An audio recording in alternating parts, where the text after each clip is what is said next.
ಚಿಂದಿ ಉಡಾಯಿಸೋ ಖಾರ ಬಣ್ಣ ರುಚಿಯನ್ನು ನೀಡುತ್ತದೆ. ಮೆಣಸಿನ ಪುಡಿ ಚಿಂದಿ ಉಡಾಯಿಸೋ ಖಾರ ಬಣ್ಣ ರುಚಿ. ಬಿಆರ್ ಪಾಟೀಲ್ ಅವರ ಲಂಚದ ಆಡಿಯೋ ಆರೋಪ ವಿಚಾರಕ್ಕೆ ಸಂಬಂಧಪಟ್ಟಂತೆ ಅವರು ಹೇಳಿರೋದು ಗಂಭೀರವಾದಂತಹ ಆರೋಪ ಅಲ್ಲ ಅಂತ ಕೊಪ್ಪಳದಲ್ಲಿ ಗೃಹ ಸಚಿವ ಡಾಕ್ಟರ್ ಜಿ ಪರಮೇಶ್ವರ್ ಹೇಳಿಕೆ ಕೊಟ್ಟಿದ್ದಾರೆ.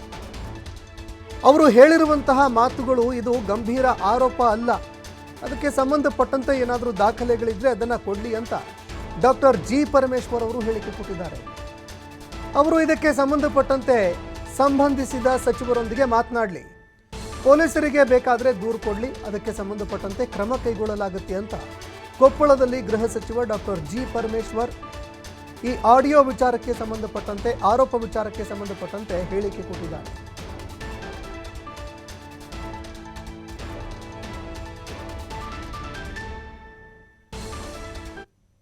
ಎನ್ನುವಂಥ ಪ್ರಸ್ತಾಪವನ್ನು ಮಾಡಿದ್ದಾರೆ.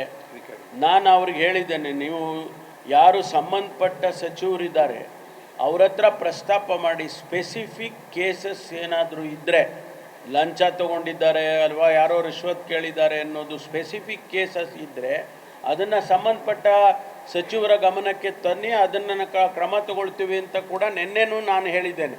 ಯಾಕೆಂದರೆ ನನಗೆ ಕಂಪ್ಲೇಂಟ್ ನಮ್ಮ ಹತ್ರನೇ ಬರುತ್ತೆ ಆಮೇಲೆ. ಅದರಿಂದ ಬರೋಕ್ಕೆ ಮುಂಚೆನೇ ನಾನು ಹೇಳಿದ್ದೇನೆ, ನೀವು ಯಾರೇ ಅಂಥವರು ಇದ್ದರೆ, ಅಂಥ ಲಂಚ ಕೇಳಿದರೆ, ರಿಶ್ವತ್ ಕೇಳಿದರೆ ಅಂಥವ್ರು ಸ್ಪೆಸಿಫಿಕ್ಕಾಗಿ ನಮಗೆ ಸಂಬಂಧಪಟ್ಟ ಸಚಿವರಿಗೆ ಹೇಳ್ಬೋದು, ಇಲ್ಲ ಪೊಲೀಸ್ ಇಲಾಖೆಗೆ ಹೇಳಿದ್ರೆ ಇಮಿಡಿಯೇಟ್ ಆ್ಯಕ್ಷನ್ ಮಾಡ್ತೀವಿ. ಅಲ್ಲಿ ನಡೀತಾ ಇದೆ ಅನ್ನುವಂಥ ಪ್ರಸ್ತಾಪವನ್ನು ಮಾಡಿದ್ದಾರೆ.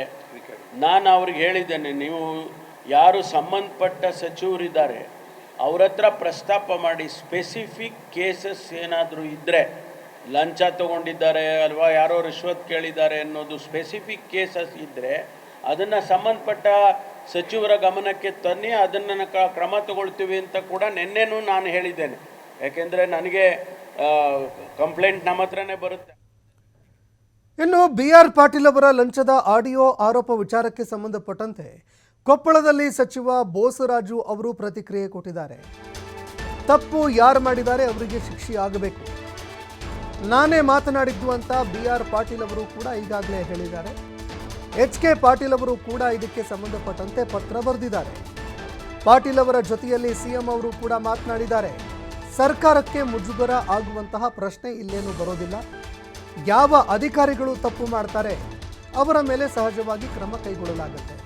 ಒಂದು ವೇಳೆ ಇದರಲ್ಲಿ ರಾಜಕಾರಣಿಗಳು ಏನಾದರೂ ಇದ್ದರೆ ಅವರ ಮೇಲೂ ಕ್ರಮ ಆಗತ್ತೆ ಅಂತ ಬೋಸರಾಜು ಅವರು ಹೇಳಿಕೆ ಕೊಟ್ಟಿದ್ದಾರೆ. ಯಾರು ಕೇಳಿದ್ದಾರೆ ಅವರು, ಇದು ಯಾರು ನಮ್ಮ ಆಫೀಸಲ್ಲಿಂದ ಆಗಿಲ್ಲ ಅಂತ ಮಾತನ್ನು ಹೇಳ್ತಾರೆ.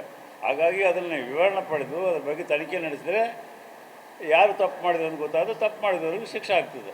ಬರೆದಿದ್ದಾರೆ, ಅವರಿಗೆ ಸ್ಪಷ್ಟವಾಗಿ ಹೇಳಿದ್ದಾರೆ. ನೆನೆ ಸಹಿತ ನಾನು ಜೊತೆಯಲ್ಲಿದ್ದೆ ರಾಯಚೂರಿನಲ್ಲಿ. ಪತ್ರ ಬರೆದಿರ್ತಕ್ಕಂಥದ್ದು ರಾಜ್ಯದ ಹಿತದೃಷ್ಟಿಯಿಂದ ಮಾಡಿದ್ವಿ. ಅದು 140 ಕೋಟಿಯಷ್ಟು ಗಣಿ ಇದರಿಂದ ಆಗಿದೆ. ಅದು ಇನ್ನೂ ಹಗರಣ ಪೂರ್ತಿ ನಾವು ತನಿಖೆ ಆಗಬೇಕು, ಅದು ಸಮಯ ಕೊಡಬೇಕು. ಯಾರು ತಪ್ಪಿಸಿರ್ತಾರೋ ಅವ್ರಿಗೆ ಬಗ್ಗೆ ಶಿಕ್ಷೆ ಆಗಬೇಕು ಮತ್ತು ರಾಜ್ಯಕ್ಕೆ ಆಗಿರ್ತಕ್ಕಂಥ ನಷ್ಟವನ್ನು ಭರ್ತಿ ಮಾಡ್ತಕ್ಕಂಥ ಪ್ರಯತ್ನ ಮಾಡಬೇಕು ಅಂತ ಹೇಳಿದರು. ಅದರ ಬಗ್ಗೆ ಈಗಾಗಲೇ ಸನ್ಮಾನ್ಯ ಮುಖ್ಯಮಂತ್ರಿಗಳು ಸಹಿತ ಅವ್ರ ಜೊತೆಯಲ್ಲಿ ಮಾತನಾಡಿದ್ದಾರೆ. ಅದನ್ನು ಯಾವ ರೀತಿಯಾಗಿ ಮುಂದೆ ಇದು ಮಾಡಬೇಕು, ಕ್ರಮ ತೆಗೆದುಕೊಳ್ಬೇಕು ಅಂತೇಳಿ ತೀರ್ಮಾನ ತಗೋತಾರೆ ಸರ್ಕಾರ.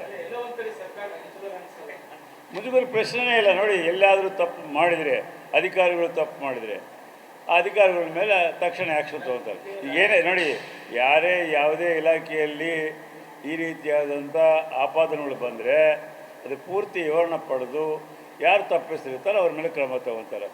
ಒಂದು ವೇಳೆ ರಾಜಕಾರಣಿಗಳು ಏನು ಮಾಡಿದ್ದಾರೆ ಅಂತಂದರೆ, ನೇರವಾಗಿ ಆಪಾದನೆ ಬಂದ ಮೇಲೆ ರುಜುವು ಆಯ್ತು ಅಂದರೆ ಅವರ ಅಧಿಕಾರಿಗಳು, ಮೊನ್ನೆ ನಮ್ಮ ಗೋವಿಂದರಾಜಲ್ಲಿ ಪೊಲಿಟಿಕಲ್ ಸೆಕ್ರೆಟರಿ ತೆಗೆದಾಕಿಲ್ಲ. ಇದು ಆ ರೀತಿ ಆಗಿರ್ತಕ್ಕಂಥಲ್ಲ. ಅಧಿಕಾರಿಗಳಲ್ಲಿ ಮಾತನಾಡಿರ್ತಕ್ಕಂಥ ವಿಷಯವನ್ನು ಈಗ ಸರ್ಕಾರ ಗಂಭೀರವಾಗಿ ತಗೊಂಡುಕೊಂಡಿದೆ. ಅದ್ರ ಬಗ್ಗೆ ಪೂರ್ತಿ ವಿವರ ಪಡೆದು ಯಾರು ಸಂಬಂಧಪಟ್ಟಿರ್ತಕ್ಕಂಥ ಅವ್ರ ಮೇಲೆ ಕ್ರಮ ತಗೊಳ್ತಾರೆ. ಅಲ್ಲಲ್ಲ, ಅವ್ರು ಇಲ್ಲಿ ಅವರು ಗಮನ ಬಿ ಆರ್ ಪಾಟೀಲ್ ಒಬ್ಬ ಸೀನಿಯರ್. ಹೇಳ್ತೀನಿ ನೋಡಿ, ಅವರ ಒಬ್ಬೊಬ್ಬರದ್ದು ಒಂದೊಂದು ಸ್ವಭಾವ ಇರ್ತದೆ. ನಾವು ಎಷ್ಟೇ ಬಂದರೆ ನುಗ್ಕಂತೀವಿ, ಅಮರೇಗೌಡರು ಎಷ್ಟೇ ಬಂದು ನುಗ್ಕಂತಾರೆ. ಒಬ್ಬರು ಕೆಲವರು ಕರಡಿ ಸಂಗಣ ಇದ್ದಿದ್ದ ವಿಷಯ ಎದುರುಗಡೆ ಮಾತಾಡ್ತಾರೆ. ರಾಜಕಾರಣಗಳಲ್ಲಿ ಅವರವರ ವೈಯಕ್ತಿಕ ವಿಚಾರ ಮೇಲೆ ಇರ್ತದೆ. ಅವ್ರು ಇರ್ತಕ್ಕಂಥ ವಿಷಯವನ್ನು ಸ್ಪಷ್ಟವಾಗಿ ಯಾವಾಗಲೂ ಹೇಳ್ತಿರ್ತಾರೆ. ಅವರು ಹಿರಿಯರಿದ್ದಾರೆ, ಹಿರಿಯ ಶಾಸಕರಾಗಿದ್ದಾರೆ, ಅನುಭವಿಸ್ತಿದ್ದಾರೆ. ಬಂದಿರತಕ್ಕಂಥ ವಿಷಯ ಕ್ಲಾರಿಫೈ ಮಾಡ್ಕೊಂಡ್ರು ಅವರು. ಏನಪ್ಪ ಈ ರೀತಿ ಹೇಳ್ತಾ ಇದ್ದಾರೆ ನಿಮ್ಮ ಆಫೀಸ್ನಲ್ಲಿ, ನಾನು ಕೊಟ್ಟ ಪತ್ರಕ್ಕೆ ಅದು ಸ್ಪಂದನೆ ಸಿಕ್ಕಿಲ್ಲ, ಬೇರೆಯವರು ಈ ರೀತಿ ಮಾಡಿದ್ರು ಅಂತ ಹೇಳ್ತಾ ಇದ್ದಾರೆ ಅಂತ ಮಾತನ್ನು ಹೇಳಿದ್ದಾರೆ. ಆ ಪಕ್ಕದಲ್ಲಿ ಯಾರು ಕೇಳಿದ್ದಾರೆ ಅವರು, ಇದು ಯಾರು ನಮ್ಮ ಆಫೀಸಲ್ಲಿಂದ ಆಗಿಲ್ಲ ಅಂತ ಮಾತನ್ನು ಹೇಳ್ತಾರೆ. ಹಾಗಾಗಿ ಅದನ್ನು ವಿವರಣೆ ಪಡೆದು ಅದ್ರ ಬಗ್ಗೆ